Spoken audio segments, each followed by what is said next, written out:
After tonight's game, Knicks fans seem worried with Alec Burks and Bogdanovich, and Chris and I are here to break it all down. All that and much more on the Knicks Digest. What's up, guys? It's your boy Dariel and Chris from Knicks Digest, and let's get right into today's game. So, Chris and I, the biggest highlights that I think we can take away from tonight's game is Alec Burks and Bogdanovich. It seems like they're in a bit of a shooting slump. Chris, if you want to tell me what you saw from tonight's game. Yeah, I mean, I actually posted a poll on Knicks Digest today and asked, out of all the role players who are currently in the rotation, which one do you want to see basically not in the rotation once all of our players come back for the playoffs in, say, a nine-man, which is what Tibbs is going to run while the ninth man gets like 10 minutes at most. And overwhelmingly, it was Alec Burks. And when I say overwhelmingly, I don't mean like Burks got half the votes. I mean the four guys I named are Precious Achiuwa, which is fair because when you look at Randall, he's just taking Randall's spot and Boyan can play power forward, which also gives you Boyan because Randall's coming back.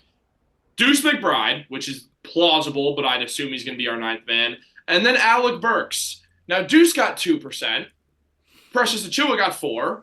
So that leaves the two guys that we traded for. And, well, Boyan, he got 2%.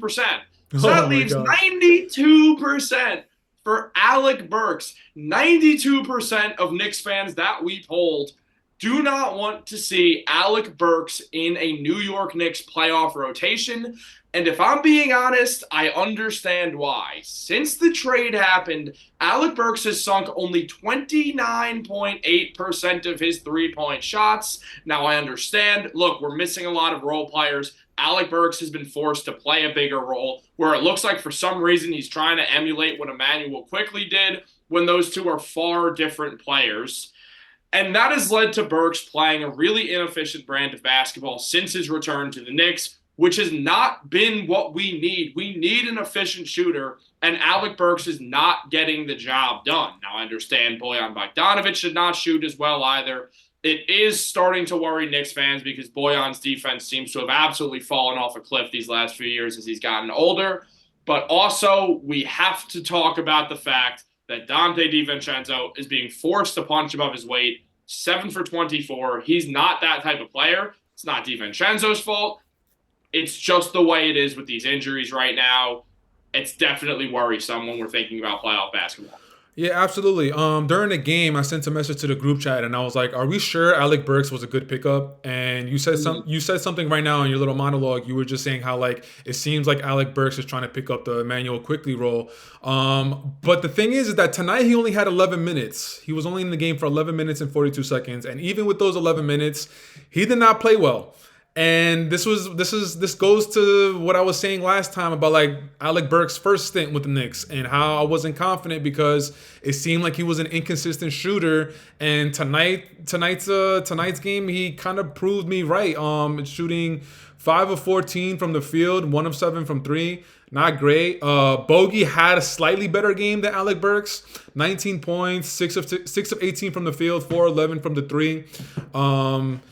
I mean, listen, man, like, yeah, all the points that you made are 100% valid, but after tonight's games, like, we did make a run.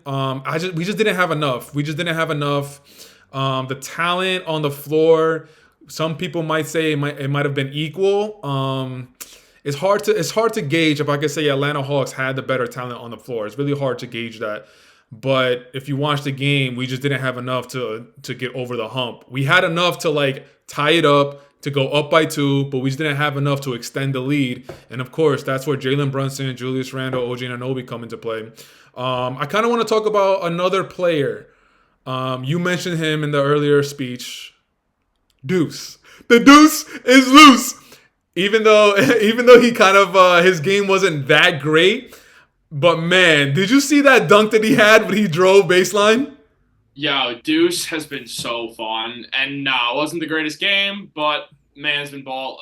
He's getting these highlight plays. The confidence has grown in this man. Facts. Like again, me and you just said he didn't have an overall great game. 11 points, 4 of 15 from the field, which looks ugly. 3 of 10 from 3, which isn't great. But like you just said, the confidence level, him going to the rack and flushing it on whoever head that was.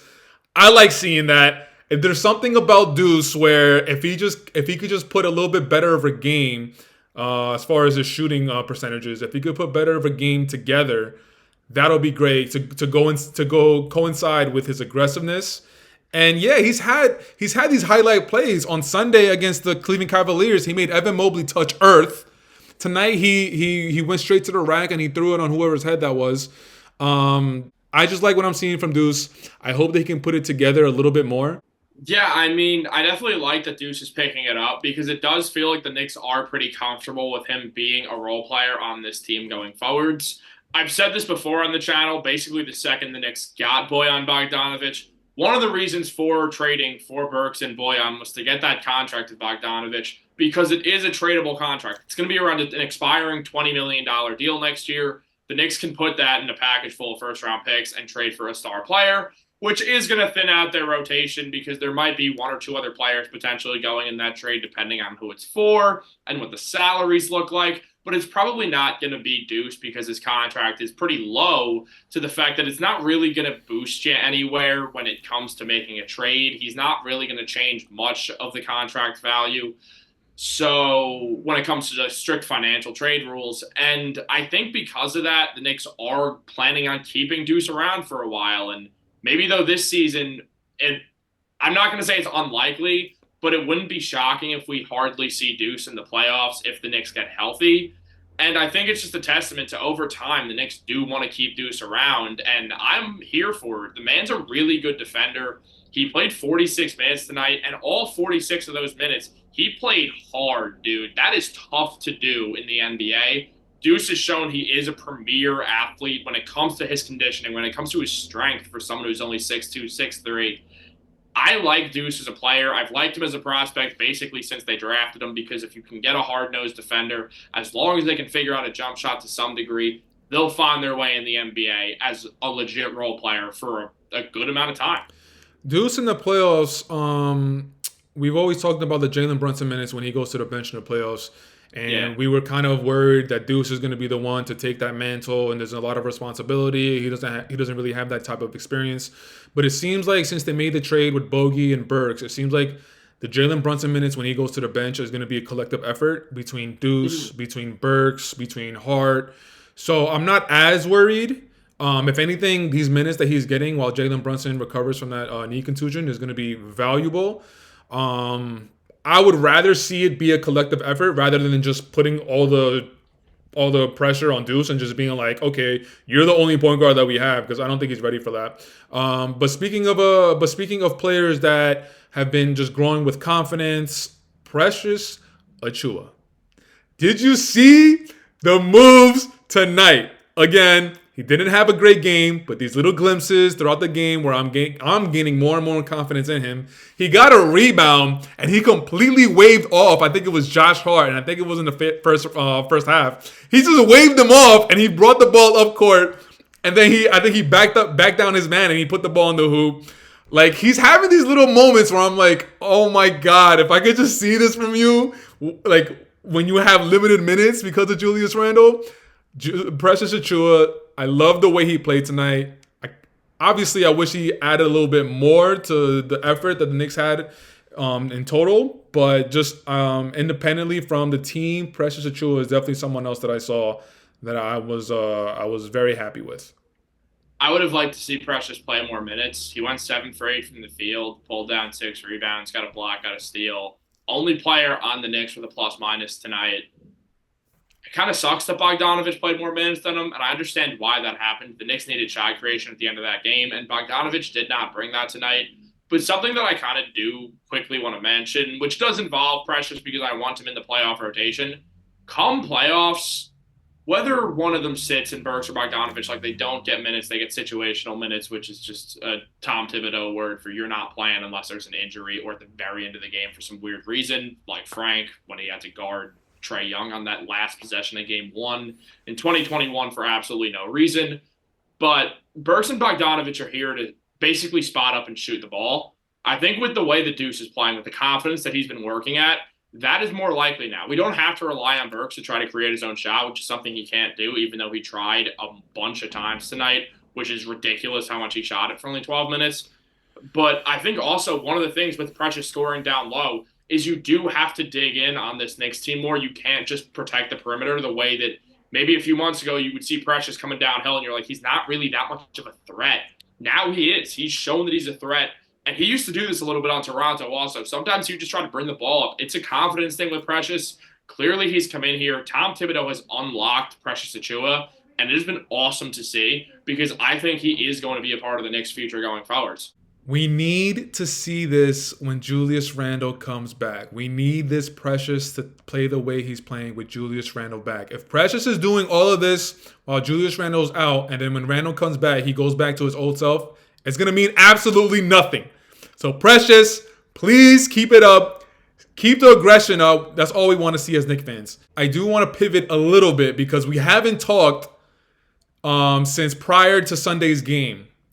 So I want to ask you, what was your reaction when you saw Jalen Brunson in the first 46 seconds of that Cleveland Cavalier game? What was running through your mind? Because I hit the panic button immediately. I had some weird intuition that it wasn't as bad as it seemed. I don't know why, but I think it also might have just been me doing like some defense mechanism because that's exactly how I reacted to Porzingis tearing his ACL. I was like, no, he's fine. He's fine. No worries. Don't even stress. He's fine. Like, that's what I was saying to my two friends when I was watching the game with them. Like, nah, Brunson's fine. Sorry. Just a little dinged up. He's okay. Which is the same thing I did to Porzingis, so it's not like an accurate way to go about things. But I think I just instantly put up like this wall of defense where I'm like, I refuse to believe this is real, and then maybe it won't be real or something. You were trying to manifest. You were trying to manifest I was just the injury. manifesting Brunson's health, and then shout out to Brian Suterer, whose name I probably just botched, for putting out that video, kind of just explaining that it was most likely Brunson colliding knees and his perennial nerve getting hit, which just shocks your ankle and gives you drop foot. Which obviously we've seen happen in sports before, though more likely if you're going to see that, you're going to see it in MMA, not in the NBA. But that's clearly what it was. Little knee contusion, banged knees. It's probably sore. That's about it. We'll see Brunson back in a week. And I even said this on a video and giving an update on Brunson. I didn't really want him to play tonight. I didn't care. Like, not that I didn't care. Not that I was like, oh, Knicks lose. I don't care at all. Like, I want the Knicks to win every game that they play. But I didn't really care if the Knicks lost this game. I wanted to beat the Cavs. Brunson or no Brunson, I was like, I want them to win this game. This is important. The Knicks playing the Hawks. The Hawks just tweeted out around like 15 minutes ago, just like the shushing emoji, because they just beat the Knicks bench or something. I don't know. The Hawks are stuck in some rivalry from 2021 that Knicks fans are long past because we've actually done something since then, not just fluke. I don't think we're long past it because we're still changing, derogatory Trae Young.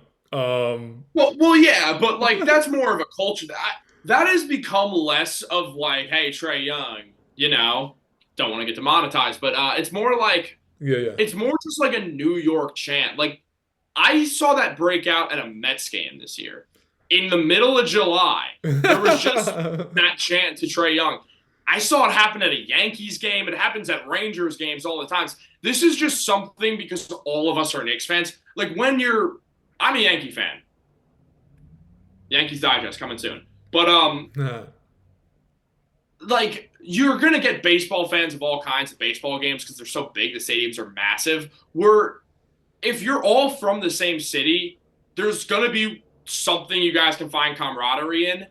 And that is the Knicks because everyone's Knicks fans. So we just chant that as like a unity chant at this point more than anything else, which is really funny to think about when considering everything. But you got to do it. If they come to New York, it's just kind of something fun to do. I think the Knicks are past it. If we're focusing on a small market rival, it's a team that's actually not bad, like the Cavs. The Hawks are bad. I could see the Nets easily jumping them for that play-in seed, and I kind of hope they do because it'd be funny. Guys, just to be clear, we are currently, I'm looking at the channel right now.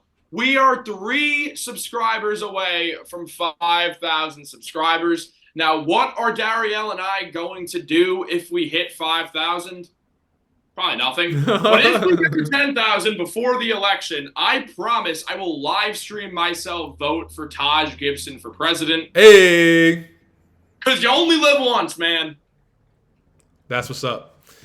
All right, guys, that's it for tonight's video. Leave it in the comments. Let us know what you guys think about the Knicks' effort tonight without Jalen Brunson and the rest of the gang. But until next time, you guys know the drill. You guys know the vibes. Taj Gibson for president. Jalen Brunson for all the MVPs. And we out. Peace.